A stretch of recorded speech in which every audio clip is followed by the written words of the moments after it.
بسم اللہ الرحمن الرحیم۔ عزیز طلبہ، آج ہم پڑھیں گے باب نمبر 10 کا سوال نمبر 3، تفصیلی سوال نمبر 3، ضلعی کمیٹی تحفظ نسواں کے افعال بیان کریں۔ اس سوال کا جواب ہے صفحہ نمبر 148 پہ۔ تحفظ نسواں ضلعی کمیٹی کے افعال۔ عورتوں کی حفاظت کے لیے جو ضلع کی سطح پر کمیٹیاں بنائی گئیں، ان کمیٹیوں کی ذمہ داریاں اور فرائض آج ہم پڑھیں گے۔ یہ کمیٹی جو ضلع کی سطح پر بنائی گئی ہے، یہ کمیٹی درج ذیل امور کا خیال رکھے گی، درج ذیل جو معاملات ہیں ان کو دیکھے گی۔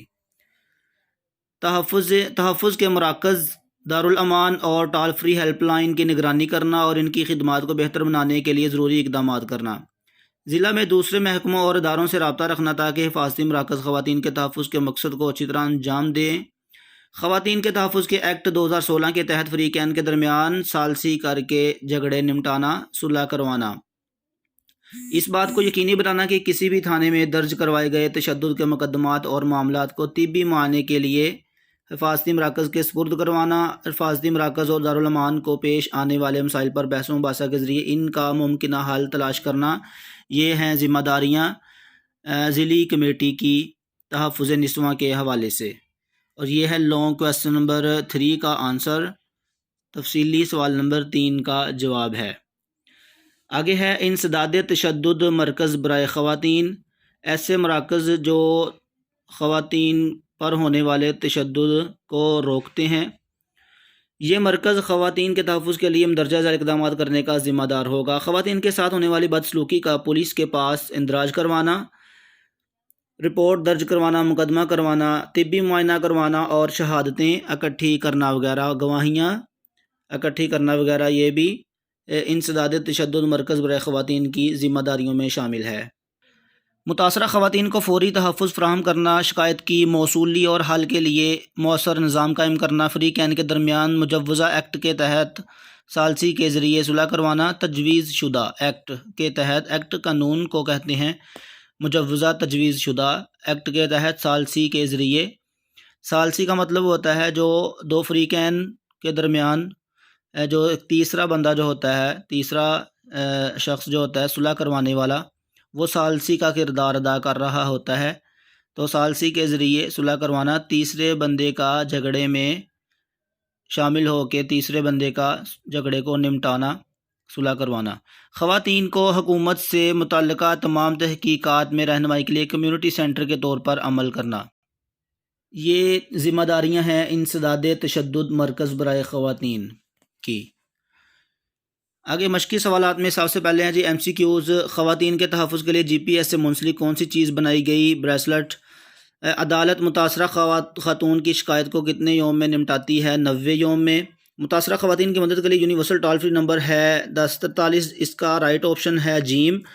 پنجاب میں تحفظ نسواں ایکٹ کب منظور کیا گیا؟ درست جواب ہے آپشن ہے بے، 24 فروری 2016 کو منظور کیا گیا۔ سائبر کرائم سے مراد ہے موبائل اور کمپیوٹر کے ذریعے کیے جانے والے جرائم۔ حصہ دوم میں اب ہم پڑھتے ہیں مختصر سوالات۔ صنف کی تعریف بیان کریں۔ اس سوال کا جواب ہے صفحہ نمبر 143 پہ۔ صنف سے مراد عورت اور مرد کے وہ کردار یہاں سے لے کر رسائی حاصل کر سکتے ہیں، یہاں تک مختصر سوال نمبر 1 کا جواب ہے۔ مختصر سوال نمبر 2 ہے تشدد سے کیا مراد ہے؟ اس سوال کا جواب ہے صفحہ نمبر 146 پہ۔ تشدد سے مراد کسی فرد کو جسمانی نقصان پہنچانا، یہاں سے لے کر جرائم یا دھمکیاں شامل ہیں، یہاں تک مختصر سوال نمبر 2 کا جواب ہے۔ مختصر سوال نمبر 3 ہے معاشرے میں خواتین پر تشدد کی چند مثالیں بیان کریں۔ اس سوال کا جواب بھی صفحہ نمبر 146 پہ ہے۔ جائیداد کی وراثت میں خواتین سے امتیازی سلوک، کام کی جگہوں پر ان سے بدسلوکی، گھر میں خاوند کا ناروا رویہ، مردوں کے برابر کام کرنے کے باوجود کم اجرت، جہیز نہ لانے پر سسرال والوں کا تشدد آمیز رویہ، لڑکیوں کی تعلیم کے معاملے میں والدین کی تنگ نظری، حقوق کی پامالی وغیرہ خواتین کے لیے عام عمل ہیں، یہاں تک مختصر سوال نمبر 3 کا جواب ہے۔ مختصر سوال نمبر 4 ہے، پنجاب حکومت کا خواتین کے تحفظ کے سلسلے میں نمایاں کارنامہ کیا ہے؟ تو پنجاب حکومت کا خواتین کے تحفظ کے سلسلے میں تحفظ نسواں ایکٹ 2016 کا پیش کرنا اور اسے متفقہ طور پر منظور کروا لینا پنجاب اسمبلی میں، یہ ہے خواتین کے تحفظ کے سلسلے میں نمایاں کارنامہ۔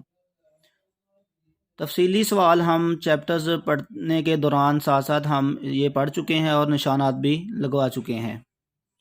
عزیز طلبہ، مختصر سوالات کو اپنی مطالعہ پاکستان کی نیٹ کاپی پر لکھیں اور مکمل سبق یاد کریں اور MCQs بھی یاد کریں، اور اپنی کتاب پر ان کثیر الانتخابی سوالات کو حل بھی کر لیں۔